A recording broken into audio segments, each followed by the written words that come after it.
Throughout the ages, martial arts have served as a combined method of self-defense and spiritual guidance. Higher consciousness through harder contact. That's where the more powerful transformation lies. By turning the mind and body into an implement of war, these fighting techniques have kept the martial arts heritage alive for centuries. Meet the Grand Masters, whose strict codes of conduct still convert disciples all over the globe. And discover how these methods teach more than self-defense. They are a way of life. Next, on the Ultimate 10 Martial Arts.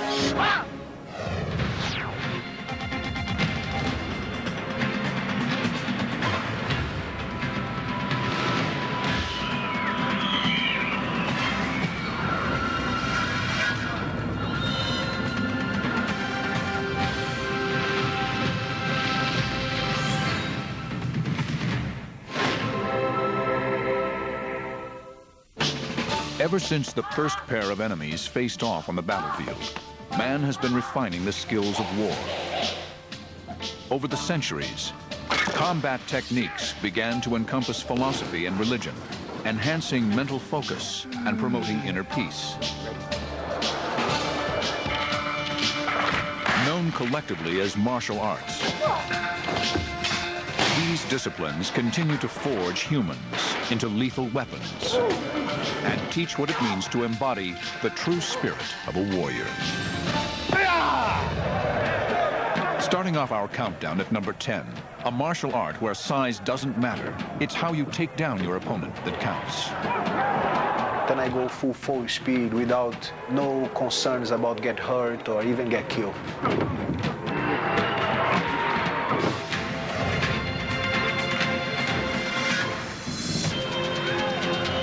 In the brutal world of Brazilian Jiu-Jitsu, it is possible for David to actually beat Goliath.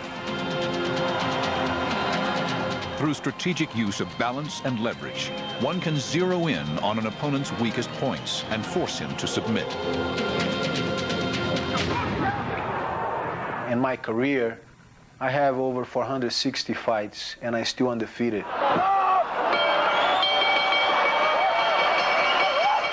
I never refuse a fight with nobody in the matter of the honor.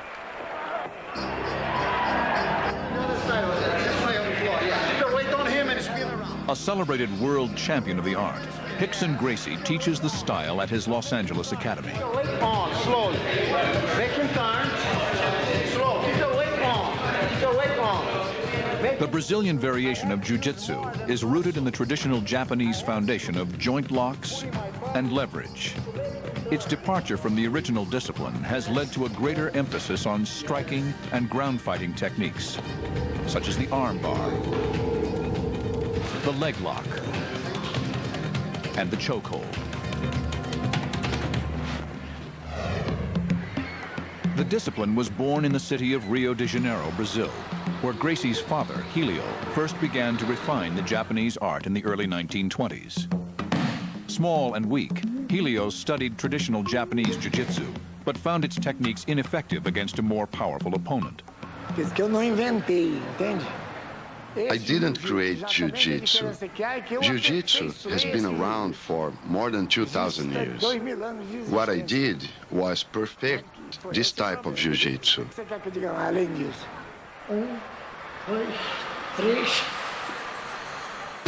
Helio's son was born into an established fighting family with a reputation for being unbeatable. At 18 years old and weighing only 175 pounds, Gracie faced off against a champion named Zulu. Nobody believes when I come up in the ring, was just a kid, and this guy like 240 pounds, huge guy. Then when I turned the thing around and win the fight, was a sensational. After beating Zulu in the ring, Gracie made it his mission to train full-time in preparation for competition against the best martial artists in the world. Every year, he takes the Gracie family's fighting style to Japan and meets other martial arts styles in the ring in an event called Vale Tudo, which means anything goes in Portuguese.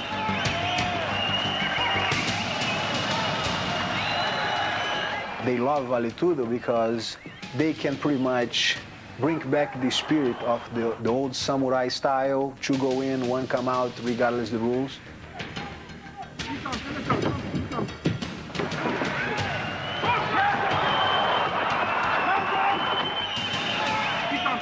Winning here demonstrates that Brazilian Jiu-Jitsu's techniques consistently beat other styles in the ring.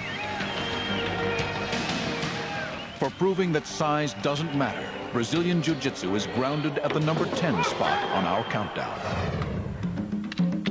Coming in at number 9 is a martial art known affectionately as the School of Hard Knocks.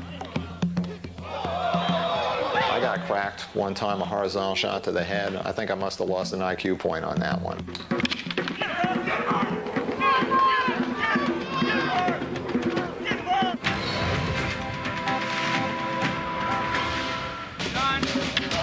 These are devotees of Kali, a Philippine art which evolved over 1,000 years from jungle warfare. Its most common weapon, the stick. Yeah, splits, man. Again. Moving at blistering speeds and easily capable of splintering bones, one well-placed strike could spell disaster.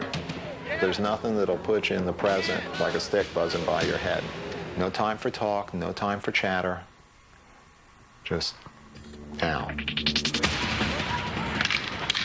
These are the Dog Brothers, a Southern California group dedicated to practicing Kali at full speed with full contact.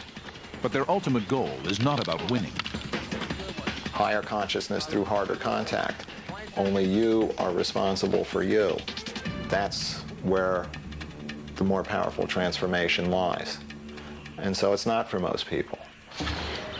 Unlike other Kali schools, which use full body armor for protection, the only gear for these athletes is a helmet and gloves. That's it, yes. You need to step out there with an understanding you are putting yourself on line. It escalates a little, so. We had a guy whose kneecap was split in half. Lots of broken hands, couple of broken ribs, some broken arms. It's pretty dangerous. The danger intensifies with the type of weapons chosen. And Kali is one of the most weapons-intensive of all martial arts. In Princeton, New Jersey, Kali instructor Rick Tucci trains his students in ancient weapon forms steeped in tradition. A person who does the Filipino martial arts or Kali has to be efficient in using various weapons, being able to adapt various weapons. For me, it's a very, very complete martial art, an effective martial art. Kali's lethal fighting style grew out of fierce tribal competition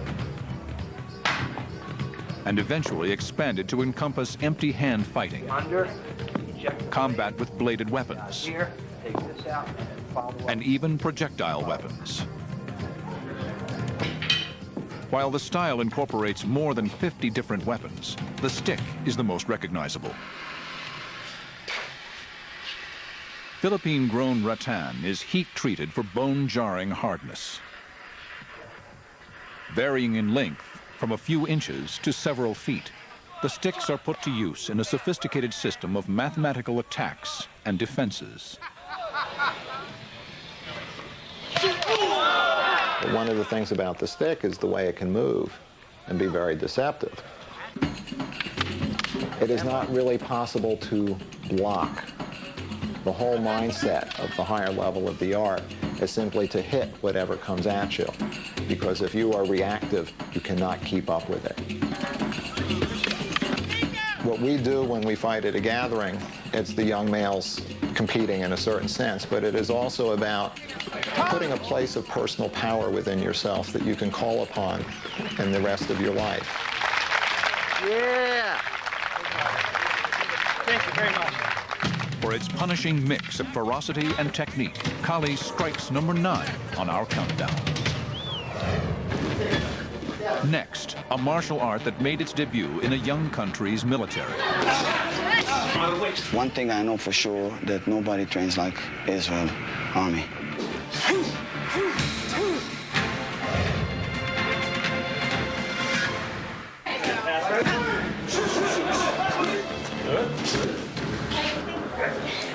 Nice. Listen, I want you to spin so fast that your hair flies around. And it has to be, like, remember we talked earlier about an explosion? I don't want it gradual. I don't want it to be, I want you just to fly.